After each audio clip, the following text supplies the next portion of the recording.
All right, all going well. We should be live. Let's see. Has it all come together? I think it has. Boom. Here we go. How we doing, people? How we doing? Climate Con crew. Big love. Big love. It's absolutely incredible how far we have come as a movement over this past year. I mean, the Climate Con itself, it's not even a year old. I don't know if anybody watching this actually knows that, but the movement itself was created in October of last year. And the first thing that was ever actually created was an Instagram page. An Instagram page was created in October of last year. And it is at 6,781 followers at the time of this stream. That is fucking awesome, to be honest. Now, it's not the most viral thing I've ever created. I've created projects that have got a lot more following in a much shorter space of time, but for what this is for what its goal and objective is, that is awesome. I'm very happy with the Instagram, and we're reaching huge amounts of people every single week. And just check this out. Boom. It's pretty good engagement. We're making waves. And yeah, and then obviously something that if you've only just started following the movement itself, you probably wouldn't have known about how it came about with the website, because that was a madness, I tell you. Now, as far as websites go, this has been the most successful website that I've ever created in terms of how quickly it went viral and went all over the world. So I created it, and I was just posting articles about the con, about the Climate Con, and then suddenly, with it just 4 days in, I post an article that was giving coverage to what the Oxford Legends were doing. And anyone who was around in January of this year would have seen that, yeah, there was a bunch of people that were taking down the low traffic neighborhood barriers in Oxford. And there was like this news report that was talking about them, and it was really just quite funny. And I made this clip and I gave some coverage to it, and it just exploded. It just went boom on Telegram especially, and then it went everywhere. And that clip itself went everywhere as well. I was seeing it shared on loads of big channels, and it was quite cool just to know that obviously I did my little part there and made that clip, and it really helped get the word out. But wow. So I've obviously made the website, got it all set up with the servers, got everything hooked up. And then we had so much traffic that it overloaded the servers. The website itself nearly shut down completely. So I don't know, try and imagine what it was like just to have to see all of the stats on the back end, the servers freeze, like overloaded 100% capacity or 99 point something percent capacity. And I can go to see the website's down to freeze and have to ring up the server provider. I'm like, yo, we need a bigger server like now. And thankfully they got it sorted out quite quickly. But that really was a madness, and it was a lot of fun. But yeah, quite exciting, and just to have that happen in 4 days after launching the website, it's amazing. And yeah, ask anybody who's ever started a website with anything. If you're getting overloaded servers on the 4th day, I think you're onto a winner of some description, right? And that's exactly what happened. And it's just really gone from strength to strength since then. So there was a little bit of a calm period where myself, like I had other things going on. You can see here, yeah, like around, especially May, it was quite quiet. But then it's really started picking up again. And what happened is as well, I felt like we did a massive dent in the narrative in January, and I kept the ball going. I obviously kept lots of things going. It's only just me. It's only me here doing all of this right now. I'm looking at potentially getting someone else to help me on articles, but we'll see. Right now, yeah, I've been doing all of the posting, all of the content creation, all of the back end stuff, built all of the website, everything on this website is built by me. And it's a lot of work, but it's really amazing to see it like coming together. It's making a real big impact against the climate con. And when it came to the summer, well, I guess we've kind of had a summer here of some description, right? There, when they started to really push the climate con again in quite a big way, it was just awesome to have everything set up and in place to just hammer them and just, you know, sort of quell that attempt there at trying to bring forth a narrative of the summer. Because all right, in some places in Europe, it looked like it was pretty hot. Not much more than you, or even just what you would normally see in summer. But in the UK, wow, July really sucked, didn't it? And August wasn't much better. June was all right, but wow, we haven't had much of a summer. It's right. It's nice now. God willing, this will continue for I don't know, a few weeks at the minimum, but even a weekend would be nice, right? But yeah, it's nice to just have this movement itself here to be able to take on the climate con, because this has been building up for decades and it does have a huge impact in all of our lives, and it's not going away anytime soon. I imagine this fight against the climate con is going to continue for the foreseeable future. I can see this being going on for years. Like when I'm sort of, so obviously I made the Instagram first, I tested the waters, but sort of was seeing how that was going to go. And yeah, I could see that it was going quite well. But when I was thinking about creating the website, I'm like, okay, am I really going to be putting work into this for the next 5 years? Because that's, you know, you got to think about things long term. If you think, am I going to build a website? I'm going to build a website, I need to make content. If I'm going to make content, I need to have like a strategy and a plan, and I'm going to have to keep doing it for a long time. And I thought, yeah, I can see myself doing this for 5 years at the minimum, because it's not going away anytime soon. And there's huge vested interests that have set themselves up to not only make a lot of money from the climate con. There are certain individuals that have made insane amounts of money from peddling fear about the climate, but the control too. It's the control is probably even more, I don't know what you say, if you want to say worse, but there is a huge amounts of control that are being put onto the population via the climate con. So it's quite pivotal, I believe, to fight back against that. And a great way to do that is with knowledge, because that's what it's all sort of based around, you know. And they're getting the kids young. Even throughout my schooling, I can remember, you know, receiving or being programmed throughout fucking school with some of the climate con bullshit. So that they get the kids young and program them so that they can set themselves up to believe in the climate con narrative, right? And that's what we are fighting against.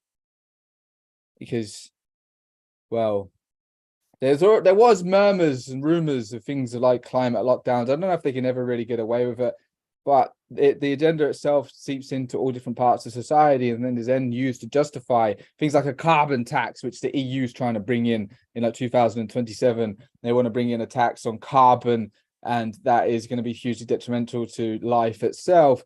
And obviously the huge push for net zero, which is basically an anti-human agenda. And that affects you with things like energy prices and stuff like that, your energy bills, going for the push for these useless fucking renewables, which are incredibly inefficient and don't really work and aren't fit for purpose. As I'm sure me and Paul Burgess are going to talk a little bit about, because he's my first guest on. So I have actually 3 guests lined up, all going well. They should just be able to join me at the time slots that I've given them. I've got Paul Burgess, I've got Piers Corbett, and Dennis DiBernardi, who's actually someone I've just had on the podcast, episode 8 of the Climate Con. Is it 8 or is it 7? The next episode of the Climate Con podcast is with Dennis DiBernardi. He should be joining me. We'll see. We'll see how it all goes. Let's see how it all flows. But yeah, I've got a few guests lined up, and Paul Burgess, he has an amazing YouTube channel. You should definitely check his YouTube channel out. Climate Realism with Paul Burgess. He is really, really good at dismantling the fucking renewables, and he goes in hard against wind power. And he has a great series about what happens when the wind stops, and it's really, really good. So you guys want to check him out, and I'm quite excited to have him on the show. I did have him on the Open One podcast, which is a separate podcast. I haven't had him yet on the Climate Con podcast. I guess I've been building up to that. But that'll be coming up. Stay tuned for that at some point in the future, because we had a great discussion, but it was quite long. We went for nearly 2 hours. He had an amazing presentation, so we might make it a bit shorter this time. But let me just quickly give him a plug on his channel, and you can see here his YouTube. He's quite prolific, and I really enjoy his videos. I've learned a lot from Paul and his videos. So I'm looking forward to just having him on for a bit of a catch up, haven't chatted to him in a while. But look at him, yeah, he's prolific with all these videos, right? And he destroys renewables. All right, so we've got our first guest is in the waiting room. I'll give him a minute though. I did say 6:15, so I just wanted to finish my intro here. And then we're gonna have our first guest on. We've got Paul Burgess, the man himself, as I'm looking at his YouTube channel, has joined the waiting room. So that's really cool. And yeah, so as you guys should be aware, this live stream is based around a launch of a book. And I'm so excited to bring this to the world because it's not very often you get to launch a book. And it's not very often you get a book like this that is about taking on the climate con, because I don't know, I think it's so cool. I've really enjoyed making this. I've actually had a lot of fun with this. It's sort of reignited my passion for writing in many ways. And also just getting creative with making images. I mean, look at this. This is one of the images you're going to get in the book. Like a volcano gives a fuck about carbon taxes. You know what I mean? But a volcano doesn't care. If you can put all the carbon taxes out there in the world. That volcano, he's still going to do his thing. He doesn't give a fuck if you put the carbon taxes on. So that's the kind of stuff you're going to be looking at a lot, because, you know, the subject itself is quite dry, let's be honest. You know, it's a lot of graphs and numbers and charts and whatever. And so I've done my best to make it entertaining and sort of bring a bit of life to the subject itself, because yeah, otherwise it can be a bit dry, and there's only a small percentage of people that really get off on looking at loads of graphs and numbers. And some of you listening probably are that kind of person, but a lot of people aren't. So I've done my best in this book, The Beginner's Guide to the Climate Con, to just give it some life, some fun, some entertainment, but also keep enough of the facts in there to keep it informative. You're going to learn the very basics of the climate con that I think everybody needs to learn. You don't have to be a scientist to understand this stuff, at least on the basic level. I've learned from a lot of scientists and engineers and whatever, people with PhDs that have studied this stuff for a very long time. I've studied this quite in depth, but I'm a layman, and if you compare to somebody who has a PhD, I suppose.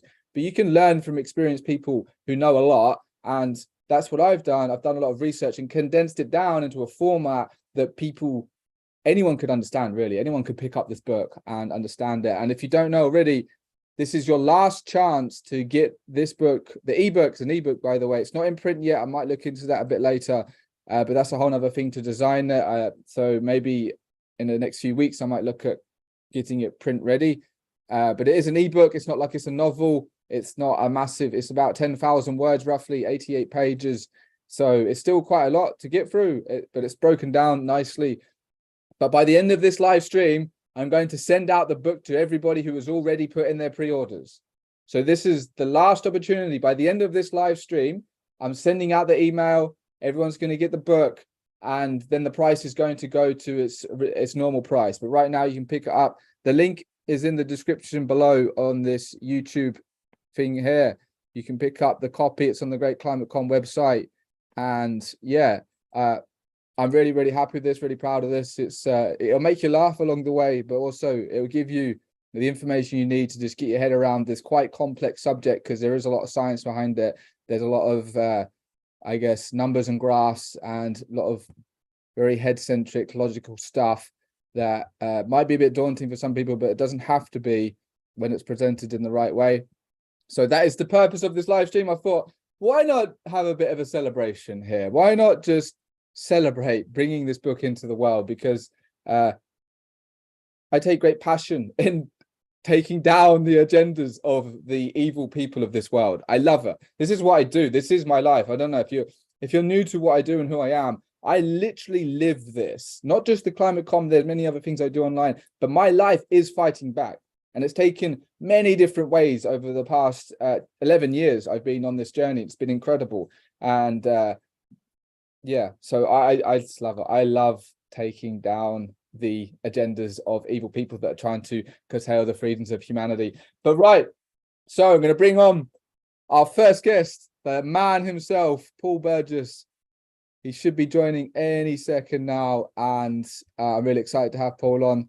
Paul's been doing loads of great work on his YouTube channel, as I did cover. Hey, Paul, can you hear me? Yes, I'm just trying to get the video on. There we are. Awesome, man. Good to hear your voice. There we are. Should appear soon. My ugly mush should appear soon. Yeah, well, we've got your voice. We're halfway there. Yeah. Right. It says it's on. There you are, man. How are you doing, Paul? How are you doing? Okay. Okay. I'm struggling with the madness of the world. Is the best way to put it. Yeah, it's not getting much. It's not getting worse. It's not getting better, is it? It just seems to be getting more mad. But there we are. Yeah, my YouTube channel is growing very, very fast now. It's really taken off. Okay, so I'm beginning to get like 13,000 views and things on some of them now, and the subscriptions are just exploding, which is good. So the word's getting out. But I mean, we're fighting against an enormous industrial green machine, you know. And it's just enormous that we're fighting against. So it's really you know, Goliath against David here. Right. Then they just seem to have unlimited money and funding, and they do have. And I have tried on my recent thing I've been it's just simple mathematics. If you divide the output of a solar or wind farm by, you divide its claimed output by the number of homes it claims, you find that they only have 20% of the energy supplied. So in other words, when they say 10,000 homes, they only mean 2,000, providing 80% is supplied by gas. And this is just a simple division you can do and check it. And so I write to my MP, and he just called me a conspiracy theorist. I've written back to him and said, look, just divide the output by the number. You'll see how many megawatt hours a year you get. And when you do that, it's wrong. You're only, you know, the whole thing. So now he's a cabinet minister, my MP, he's the chief whip. His name is Simon Hart, and he will not answer my emails. So I'm now in direct contact with a cabinet minister who's my MP, who should be accountable to me. And he is just totally denying simple arithmetic. It's not even a question of discussion. You see, what they do is Ofgem say the average house, as it were, is 2.9 megawatt hours of electricity and 12 of gas. So if you add them together, it's 14.9 for the house. And all they supply is the electricity part. So the assumption is the other 80% is taken care of by gas or oil, etc. Right? And that is so simple. It's a scandal. So I've tried to contact everyone on news medias, everything, and I still haven't got it to break the story, you know. So that's my frustration at the moment. That's what I'm battling against. I'll win, but I'm battling against to get that story out.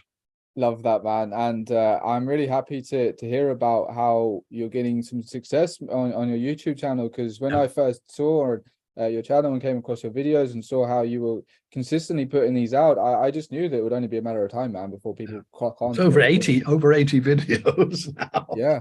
It's a measure of my frustration at the world. And right. You know, I want what the students for free speech, Students Against Tyranny.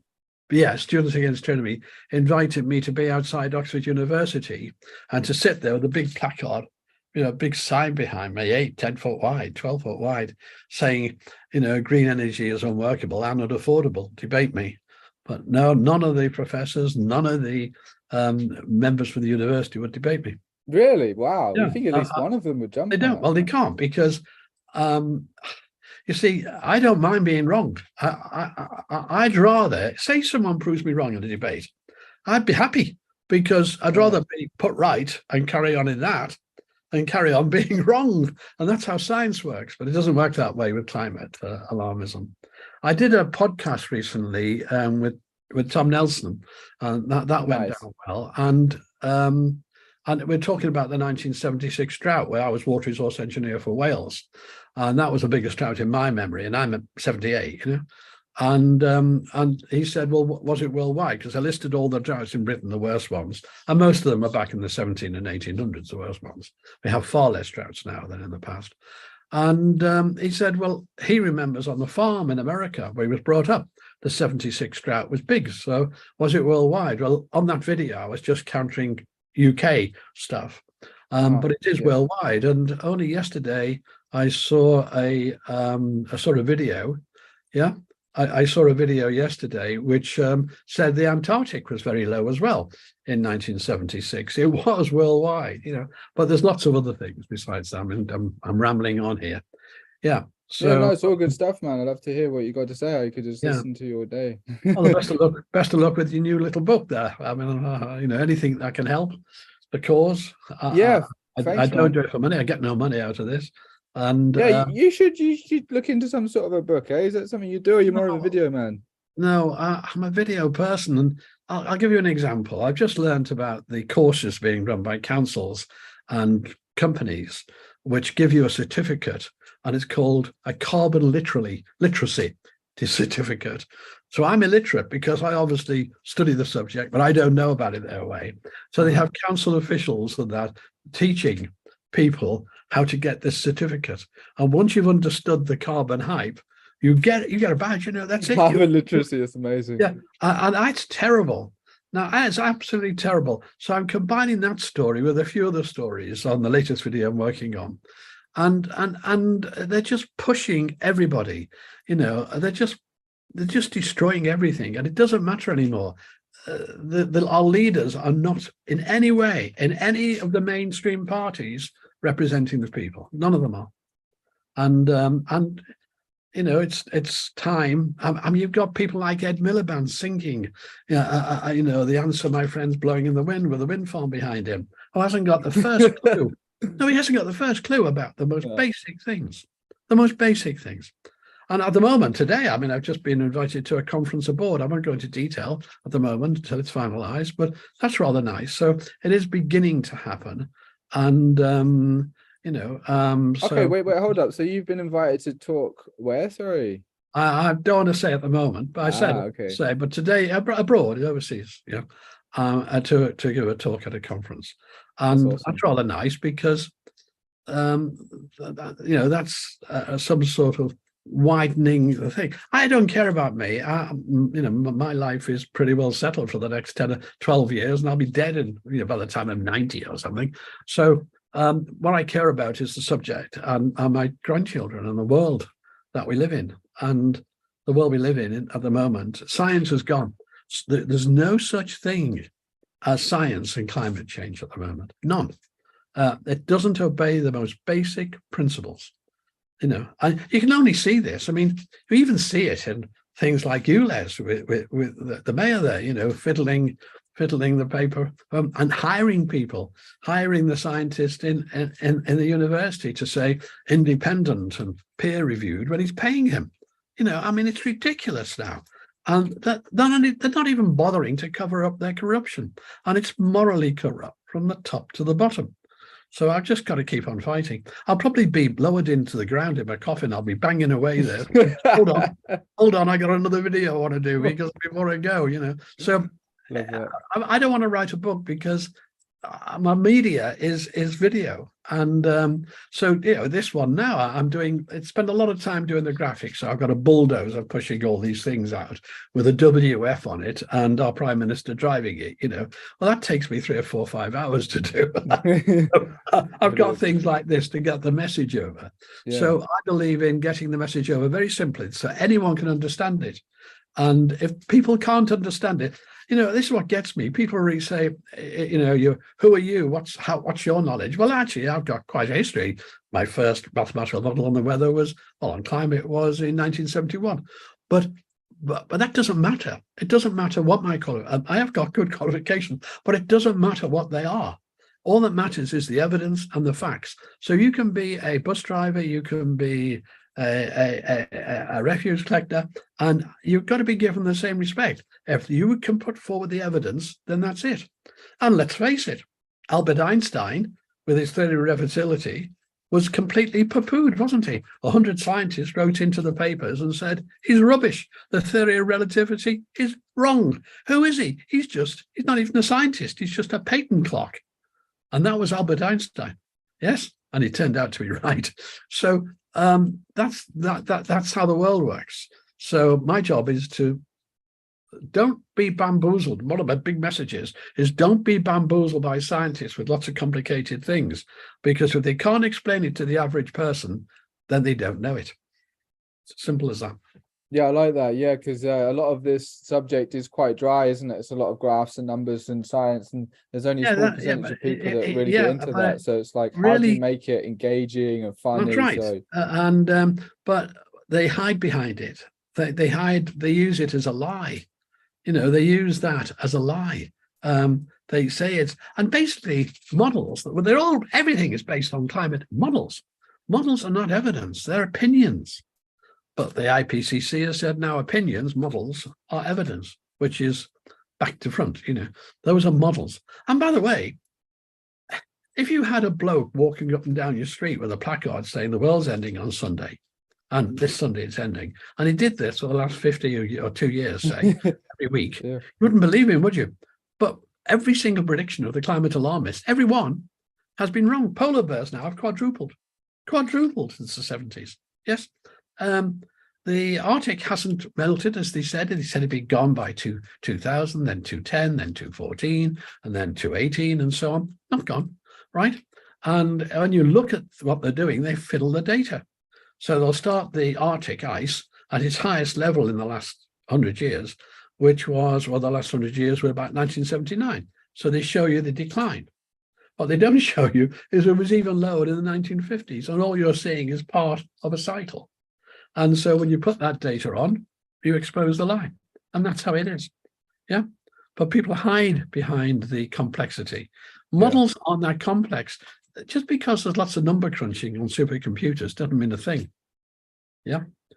Well, so I feel like we should create an opposite. We should create a climate con certificate, something that certifies you that you are aware of the bullshit.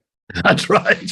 I mean, but in work, they're saying that people who've got this literacy, the people who've got carbon literacy and now understand. And don't forget, I've got video of them being taught this as well, because someone released one of the lessons on video. So I've managed to capture that. Nice. I'm getting bits of that. These people are just council people who've been trained for a couple of days. And they're giving you this, and they're saying once you understand it and how to be carbon, and they're using carbon to control you. The whole system is about those up there controlling you. That's what it's all about. Yeah. And it's all doing away with your car and everything. In London now, you can drive out your drive, and every time you drive out, you got a £12.50 fine. Right. Yeah. I wonder how successful that scheme's going to be. I know. When I gave the chat in Oxford, which is the biggest audience I've had, there were between 7,000 and 10,000 people there, but only about 2,000 or 3,000 could hear me because the speakers weren't big enough. But that was really good, and that was good to see. But look what's happening. You can only leave your home 100 times a year in your car, and over that you pay £100 fine each time. Where is that actually happening? That's well, that's what they're pushing. Yes, that's what they're trying to do. And not only that's including work, including going to see your grandmother, going to see anything. Yes, they've now got a. I just saw a video yesterday. They've got a. You're entering Ewley's sign about 50 yards in front of a cemetery entrance. So anyone going to the cemetery for the funeral, the queue's going in, being fined. Right, and it's in the open country. It's green fields everywhere around the cemetery and everything. It's not in town or anything, and you're being fined. And they're going to push it, and they don't care. They don't care anymore. And by the way, you've got our Prime Minister saying, "Oh, I don't support you, Les," sort of thing. It's not the right time. But what he's not saying is it's not right. So he's just as bad. Yeah. And the other one, the Labour Party, are all in jitters about it, etc. Yeah, but they all want to push it. They all want to push wind and solar, which is total madness. Sorry. What would you say, if you was to quickly summarize your biggest peeve with wind power, what would it be? Well, one word is it's intermittent. So for every megawatt of wind you produce, you've got to have a megawatt of gas. You can't even have nuclear because you've got to have something very quickly. And that megawatt of gas can't just be a normal. Let me explain. There's two types of gas stations. There's closed circuit and open circuit. Yeah. Now the open circuit gas station, it's fast. It can react to the dropping wind. So they're pushing the closing the closed circuit and opening the open circuit. But the open circuit uses 40-50% more gas than the closed circuit. So the force of the wind farms forcing much more gas to be used by the very way it's got to be backed up. And it's super expensive. You only have to look at, I've got a list, I call it the PB index, on one of my videos, of which per capita who's got the most wind. And it's the same ranking as the cost of power. So in other words, the more wind you've got, the more expense you've got. I mean, that's a fact. Don't believe this lie that it's cheap. It's so expensive. And it's also ruinous of the environment. Off Holland, the wind farm there, one wind farm was measured, and the diving bird population in the sea, this is offshore, dropped by over 90% on the survey. Over 90%. Well, you've got these things, the tips are coming 150 miles an hour. The poor old bats, when they're onshore, the poor old bats don't even have to get near to them because the change in pressure explodes their lungs. They don't have to be touched. And Germany, what they estimated 200,000 bats a year, 3,500 tons of flying insects, and so on. So it's insane. And when you put them in the sea, of course, when they drop the birds, you don't see them because it's carried away by the tide, which is handy. In Wales, doing a solar farm. Now, and this is a true story. In Wales, doing a solar farm, I went along to the developers meeting to help the villagers, and I asked the simple question, how much power do you produce? So they said 20 megawatts. So I said, no, that's a rate of power. And that, by the way, is what's written on the panel, assuming 24-hour sunshine, etc. Yeah. And I said, how many kilowatt hours? How many megawatt hours? No, 20. So I said, you don't understand the difference between a megawatt hour and a megawatt, do you? I said, let me explain. At home, you don't buy a kilowatt, you buy a kilowatt hour. So if you have 1 bar fire, kilowatt, for 1 hour, that's what you pay for. If it's a 2 bar fire, you've used 2 kilowatts. It's kilowatt hours is the amount. And they didn't know. And then they did that solar farm, which is right on a historic wood, full of bats, in fact, I didn't know there were that many species of bats that are there, badgers, everything. And when I said, where's the environment report? The Welsh government said there's no need for one because it's strategic. It's supplying 5,300 houses, but it isn't. It's supplying 5,300 houses, providing 80% of the power of those houses comes from gas. And even that's not true, because when they link in on the mains lines in Britain, on the main transmission line, you're looking at 1 or 2% loss in transmission. But when you put a solar farm in like that with in effect, a connection to it, you're looking up to 17% loss because they haven't got the big structure of the grid. So you're looking at 17% loss or 14% loss, that sort of thing. So they don't even supply 1,000. It isn't 5,300. It's more like 700 or 800. And when the wind, at night, they supply nothing. Most of the day, they supply nothing. On a cloudy day, they may supply 200 houses. It's meaningless crap and very, very expensive. Very. Sorry, that's it. Brilliant. Love that, man. Well, if there's anyone better to speak, I think it's, I love how your series that you've got about wind power and tearing it all down. I think it's really good, and I really appreciate the work you're doing, man. Yeah. Well, it's on every area you look at. There's everything you turn over. There's worms. There's terrible things going on, terrible distortion, terrible lies. And if I had to finish on one thing, I'd say the worst thing is lying to our children and educating children like they do.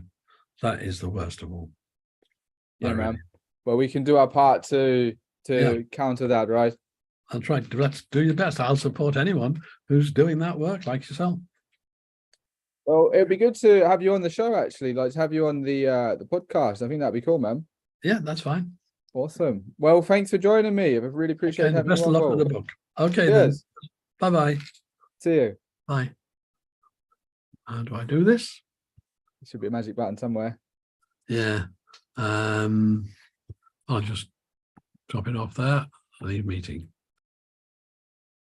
There we go, ladies and gentlemen. Paul Burgess, what a legend. This guy has been really awesome. I think if you haven't already, go check out his YouTube channel, Climate Realism with Paul Burgess. And I can see him doing even more great work. I can actually see his channel exploding, to be honest. Because when I first came across him, and towards the beginning of this year, I was just like, wow, this guy is obviously putting a lot of work into his videos. You can see he puts a lot of time into creating them. And I think he's actually getting better at what he does. And so look, 328,000 views is pretty decent. But I can see over time that going up way, way more, right? Because he puts a lot of time and effort into them, and they're quite funny and they're actually quite informative too. So yeah, big ups to Paul and what he's doing. Is definitely one to keep your eye on. If you haven't already, go check his channel out.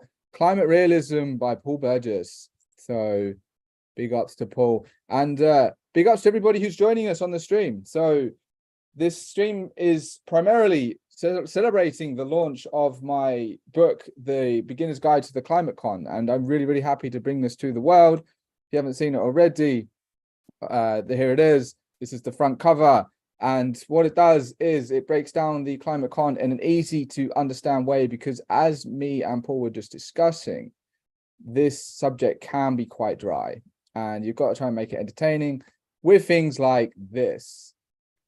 So this is an image that I've created, and basically we can tax people all we want, but that volcano doesn't give a fuck. He's going to keep on going. He's going to keep on pumping out because it's a volcano. Da-da. Doesn't care. Right. So this is the sort of stuff you can expect on the book. If you haven't already picked yourself up a copy, this is your last chance to get in on the pre-order, because by the time this stream's finished, an email is going to go out to everybody who's made a purchase, and that'll be it. That'll be over for the pre-order discount. So head yourself over to the website. The link is in the description below, and you can pick it up. So I'll just get a little bit more, show you a little bit more here of what you can expect. It's quite entertaining. I was actually sort of laughing as I made it, because yeah, to add a bit of humor to this, I think is quite important. Like, you've got a cloud that says I love the UK, because clouds seem to love the UK, right? Although it's sunny right now, right here. It hasn't been for a lot of July. Wow, what a summer. That sucked so far. Yeah, and hey, people that have been on the chat, I haven't had a chance to look at that actually. I see a couple of people have said hi. Hi there, Graham. Hi there, Caroline. And I can see a couple of you actually have bought a book whilst this stream's going, which is awesome. Big ups to people that have made a purchase. It's coming the end of this stream, which is really exciting. It's not that long away. We only got about 20 minutes to half an hour left, and then I'm gonna close this stream by sending out the email, and everyone who's made the order gets in there on the pre-order discount. You're going to get the book. I think you're going to love it. Obviously, it's not like it's a novel. It is meant to be a handbook, ebook that breaks down enough of the agenda in, so you still get enough of the knowledge. You still get what you need to know and learn about the climate con, but it's not too overwhelming. It won't just bore you to death with stats and figures and graphs and everything else. It will give you enough information while still keeping you entertained, because I think that's quite important, right? Because not everybody here is a scientist. Not everybody here is going to want to go deep into the graphs and numbers, but you still might want to understand what's going on, right? Because it affects us all. That again later with the agenda that is rolling out, it affects everybody and all sorts of levels. They're trying to basically control our lives in with this agenda. So that's what the purpose of this book is about. But also, this movement itself is really quite powerful, and it's really quite amazing what we've achieved.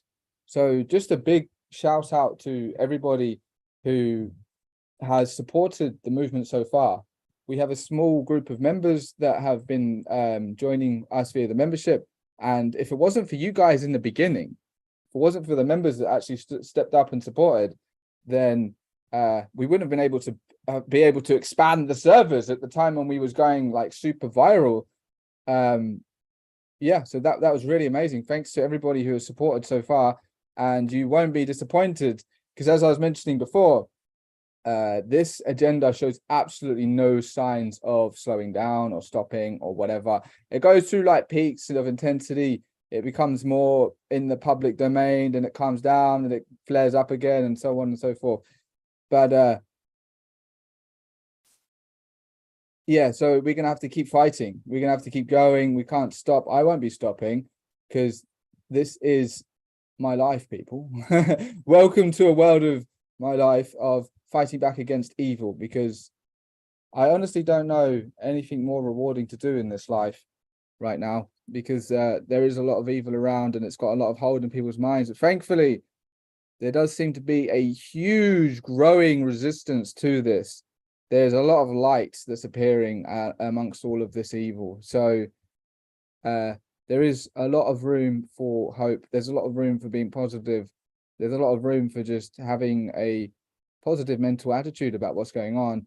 And the thing is, absolutely anybody, if they want, can take up metaphysical arms, if you like, against this narrative, against evil, and do their part, right? You can just share knowledge with people around you, but also I think the most important thing that anybody can do, rather than, okay, talking to other people is incredibly important, but the first thing is to get knowledge yourself, to be able to understand yourself, at least the basics. That's why this book, the Beginner's Guide to the Climate Con, is focused on the basics, because if we can just get that covered, then you can then share the basics with other people, because you can't, yeah, there's a lot of people that it'd be very hard to reach them if you're just going droning on and on and on about endless this and that and whatever. But if you can like just straight up show someone this graph's in the book, and it's quite a well-known graph. Everyone should know this graph, because just look at that. What does this graph say? This graph says that in the decade between 1920 to 1930, there was hundreds of millions of people that were dying from climate-related deaths. Hundreds of millions. Hundreds of millions. Millions every year. Millions and millions. And now we're at like 1% of that, which is great. Well done, humanity, for evolving to a place where we can fight off the nature itself, right? Because that's what it is. Nature, we love it, but it is hard, it's tough, it's brutal, it's unforgiving. It's a pretty rough sort of thing to deal with, because I guess that's just how this world's been set up. So because we were able to do that, because we were able to innovate and use the world around us and create technologies and build an amazing civilization and figure out how to use the resources around us in the most harmonious sort of ways, or at least in a better kind of way, that this number has come down drastically. And this alone is so good. This piece of knowledge is so good to have in your back pocket, I would say, because what it does is anytime there's any sort of mention of, oh, there's been this catastrophe and this happens, and no doubt there are still, people dying from weather-related deaths. There are still serious hurricanes and earthquakes and whatever. There are still some pretty damn serious things that happen to humanity regarding with the climate and weather and all of this. But compared to what it was, we're in a far better position, right? And that is because humanity is amazing. That's why at the end of this book, there is a chapter which is dedicated to the bright side. It's dedicated to showing that there is actually some amazing things happening in this world. Humanity is actually pretty cool. I quite like humanity as a member. As a member of the human race, I'm quite the fan of humanity. Let's see. So here we go. Look, the bright side. Look, there's a whole chapter there. It's called The Bright Side. And here you go. So there you guys. So for some good news for everybody. Yeah, because we are an amazing species and I love humanity. I love you all. You're incredible. And unfortunately, it does seem like Piers isn't going to be able to join us. I don't know why. He did say he was going to join us, but he's not here. And I've just tried to call him and we're not having any luck there. So never mind. Anybody who knows Piers can know he sort of flies around the place at 1,000,000 miles an hour, and he can be a bit hard to pin down. But there we go. I was really happy to be joined by Paul Burgess anyway, because he is an awesome man. And as I was saying on the stream, if you haven't already, go check his work out. I'll probably have him. Well, no, I'll definitely have him on the show at some point. Perhaps he could even be my next guest, because he is awesome. I just really have a lot of respect for what he's doing. You can see, he's in it for the right intentions. He's in it, but he says he's doing it for his grandchildren, basically, which, what better of an intention do you need from somebody than the fact that they're doing it for their grandchildren? It's a very inspiring man, and I see very big things for him and his channel and everything that he's doing. So he's definitely one to look out for. Piers also does some really good stuff. I do have a lot of time for Piers. Unfortunately, he's just a little bit what's the word, all over the place, to put it nicely. But he's prolific. He is actually prolific in what he does too. Like he's in every single protest there is. He what I mean, he does a lot. So he might even be at a protest right now, who knows, but never mind. I still have a lot of time and respect for him, even if he's not shown up. However, I still think that this is an awesome celebration for releasing a book, for getting something out there, for taking a stand, for being, I guess, a part of a movement that is fighting back against a very, very sophisticated and well-funded and organized enemy. I have to give it to our enemies. They have a lot going for them, right? So we are up against quite a machine here. But what is not the case is that our enemies, this machine, has complete control. Now, this is incredibly important to remember, guys, because I see this quite often.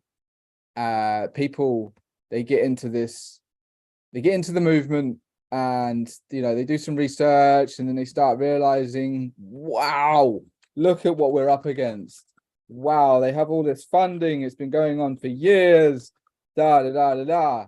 And then but the events, what unfortunately happens is they fall into what we call blackpilling. They get blackpilled. So you start out, you get red pilled, you wake up, but then you go down some deep dark rabbit holes, and then you end up thinking, oh my God, we're fucked. And you don't get out of it. A lot of people get stuck there, unfortunately. And it's not a place anybody wants to be. And I'd say in some ways, being blackpilled is actually worse than being asleep. In some ways, I think you're just about, like, on the hierarchy of evolution, I think someone who's blackpilled is just about above a normie who's completely dead asleep.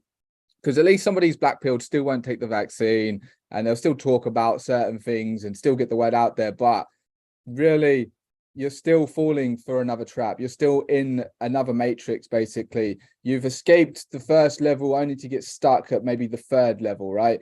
Because I think it's incredibly important to be in this movement, to have a strong foundation of, well, I think spirituality has been very useful for me, but whatever does it for you, to have a good mindset, to not be caught in the black pilling, and to not believe that our enemies have complete control, because they don't.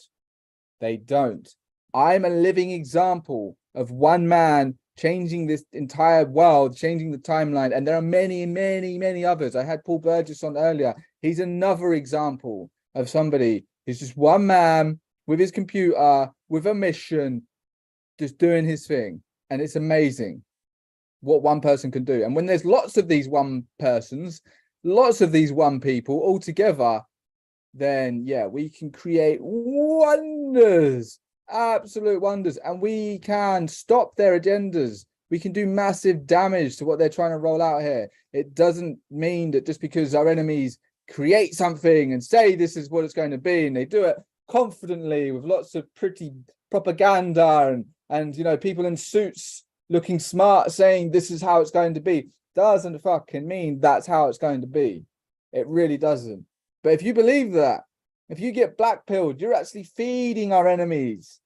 That's exactly where they want you. They want people that are awake to be blackpilled, because then you're kind of like nerfs.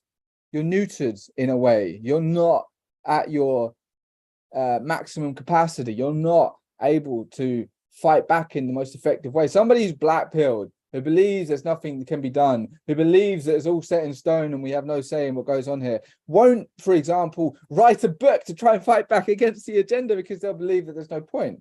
They'll be like, why should I do anything? Because the enemies are going to win anyway, and blah, blah, blah. It's so boring, honestly. I think black-pilled people, that perspective, it's one of the most boring perspectives ever, like out there in the whole world. It's yeah, I find it very boring to deal with, because having been in this movement for 11 years, I don't have any time for it anymore. It's so boring, because I know that it's not true, and I've seen that it's not true, and I've lived for it to not be true. And somebody's wrote in the chat here that hopefully Piers has not had his car impounded again. Yeah, right. Who knows, eh? Who knows what's going on with Piers right now? Hopefully he's okay. I'm sure he probably is, but his phone's off and he hasn't joined us even this evening, but never mind. We've still had a good time, and I've still enjoyed speaking with you guys, and it was great to have Paul on. So I think I might do these live streams a little bit more often. They are quite fun, they're engaging. Yeah, obviously, if you've just joined, this is a celebration. Not very often you get a live stream that's a celebration of something either. This is a celebration of a lot of work and time finally coming out in the form of an ebook. And that ebook, if you haven't seen already, is The Beginner's Guide to the Climate Con. And I'm really quite happy with this. I think it's going to serve as a very powerful tool in our fight back against evil, because we are in a fight back against evil. We are in a fight, in a war. Although part of our job being in this fight, in this war, is to maintain a healthy state of mind. So it doesn't bode well to just be like in this fear state of, oh my God, there's a bomb about to drop on my head, like that kind of a war. It is a war of information. It's a war of knowledge. It's a war of the vibe, which is interesting when you think about it. Okay, that's a bit of a subject for another live stream, really. But as this is the Climate Con, yeah, this stream is is about fighting back with knowledge, with humor, with information, with fighting back with the truth, basically, because that's all you got to do. That's really all you have to do here, is just tell the truth over and over and over again. And that's how you fight back. And then it's like clever ways of doing that. You could be like Paul, who makes his videos and just does endless videos, and he's just one man. God, I don't know how old he is, but he ain't a spring chicken. But he's sitting there with his computer. He's figured out video editing. He's figured out how to talk on a camera, and he's actually getting better at it as well. And I can see he's doing like selfie videos now as well. He wasn't doing that. He's getting better at that. So yeah, big ups to him. Big ups to what he's doing. He's a great inspiration. And then if any of you are listening, you know, and you want to take up metaphysical arms, if you want to do something, then do it.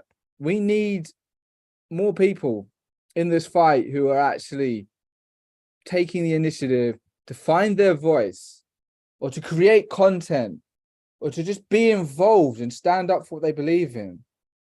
If there's enough of us doing it, I really do believe we will have some sort of a victory if we're not already on that path already. I don't think it's possible for us right now to have where we destroy evil. I'll just say that much, because I think for some reason, the way it's all set up right now, evil is kind of necessary to a degree, because it shows us what we don't want to be.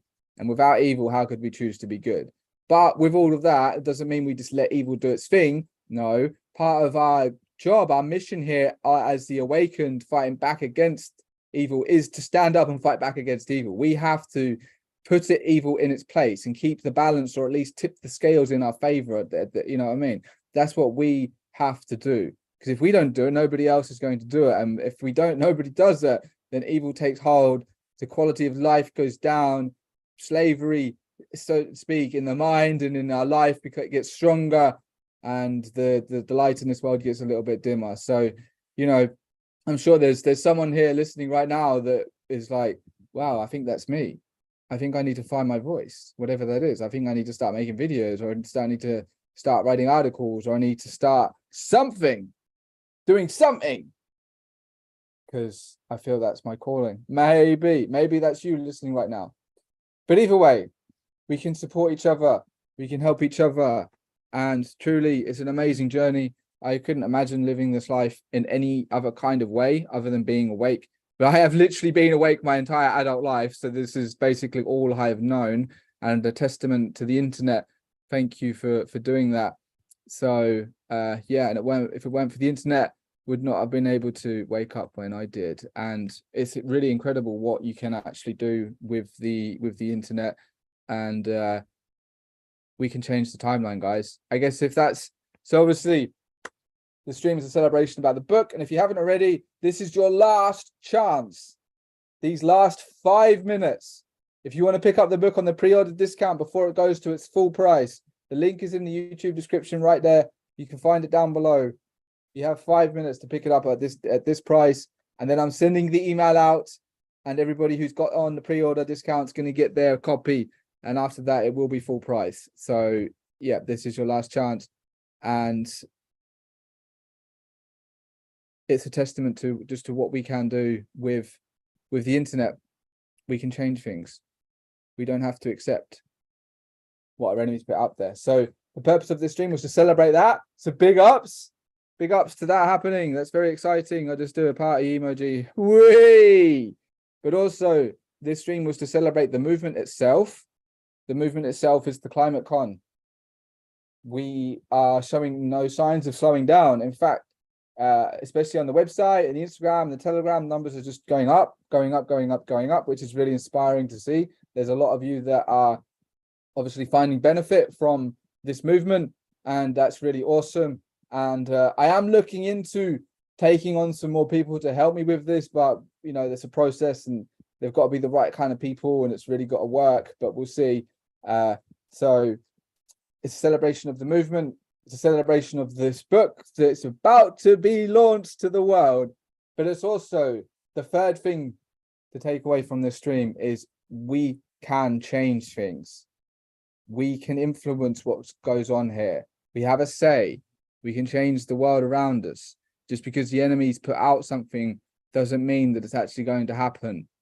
It's if we believe it, or if we believe them, we just accept what our enemies put out there, then they achieve a victory, right? So they win on another level. They win on a sort of like a higher mental level. But if we see something that our enemies are trying to do and we're like, no, fuck you, I don't want that. No, I don't want more taxes. No, I don't want a ULEZ. No, I don't want all this bullshit.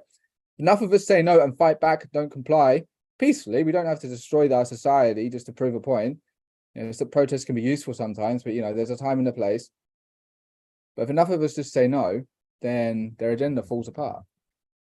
All right. So that's what it comes down to. It's knowledge, non-compliance, being strong in yourself, becoming strong spiritually, but that's also another subject for another live stream. But just all of it coupled together, evolving as a person and becoming the best version of ourselves that we can. All right. Well, thank you for joining me on this live stream. I'll just plug it one more time. This is your last opportunity to buy the book at the pre-order discount, and then it's going out there to the world. So here we go. Here we go, people. The Beginner's Guide to the Climate Con. Your handbook for navigating climate lies. Here we go. I need like a timer. Is there like a timer or something? A stopwatch, online stopwatch for like the last minute. And then it's going out there. Yes, there is. Fantastic. There we go.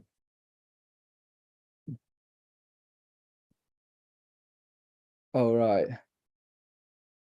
Oops. So for the last minute, I'm going to do a timer. And this is it. The link's in the description below, guys. If you want your copy, otherwise it'll go to its full price. And then it'll be there forever if you actually wanted it, obviously. So last chance.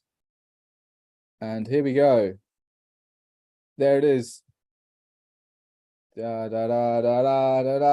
last chance. The last minute of this live stream. Thank you very much for joining me. I appreciate everybody who's supporting the movement, who's supporting the Climate Con.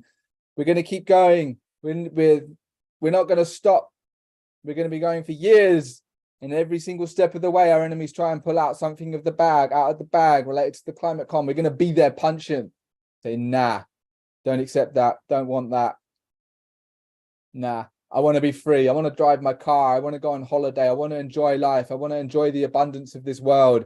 I kind of like heating my home in winter, kind of like going into different countries. I like all of this stuff. I like travel. I like freedom. So we're going to keep fighting back. All right. 5 seconds left. There we go. Ladies and gentlemen, thank you very much for joining me. It's been an absolute pleasure. Big ups to everybody who's supporting the Climate Con. And here we go. I'm now going to send the email, everybody who's purchased the book. I'll just check, has anybody, right, so everybody who's made the purchase, you're about to get an email, come to your inbox. Here we go. Okay, cool. People there last second. All right, here we go.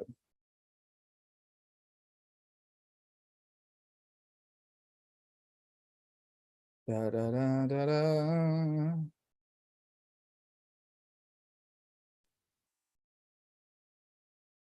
you go. It's out there. Ta-da.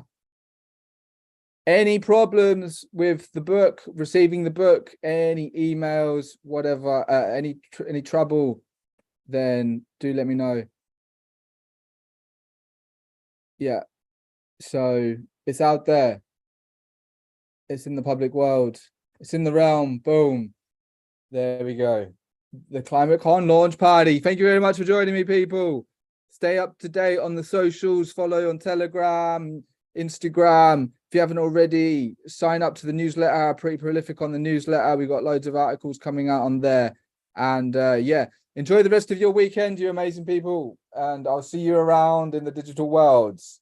Much love. And together, we will defeat the Climate Con. Big love.